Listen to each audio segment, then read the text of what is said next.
আসসালামু আলাইকুম রহমতুল্লাহ বরকাতুহ। সবাই ভালো আছেন? আমি আলহামদুলিল্লাহ ভালো আছি।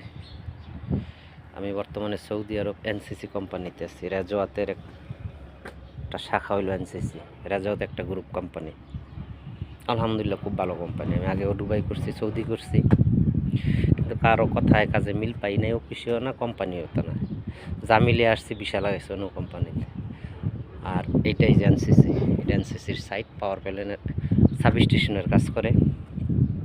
এটা হইলো 115 কেবি সাব স্টেশন। এর চেয়ে বড় আছে, ছোটো আছে। তো ভিডিওটা এই জন্য বানাচ্ছি, ডলফিন অফিস থেকে তো পাইলবের মাধ্যমে আসছে, যেরকম বলছে তো কোম্পানি তার চেয়ে অনেক ভালো। 30 তারিখ থেকে 1 তারিখের মধ্যে স্যালারি দিয়ে দেয়। ওভার টাইম হইলেও 60-70 ঘন্টা দেয়, না হইলেও 60-70 ঘন্টা দেয়। থাকা, খাওয়া, খেতা, বালিশ, কম্বল, চা, নাস্তা, অল এভরিথিং ফ্রি। তবে আপনারা যদি আসতে চান, বিশ্বস্ত লোক দিয়ে আসেন, ভালো অফিস থেকে আসেন, দালালের মাধ্যমে বিদেশ আইসেন, তাইলে পস্তাইবেন। আপনার যদি ভালো লাগে তাইলে হয়তো ডলফিনের সাথে যোগাযোগ করে আসতে পারেন। তাদের কথায় কাজে 100% মিল পাইছে। আসসালামু আলাইকুম।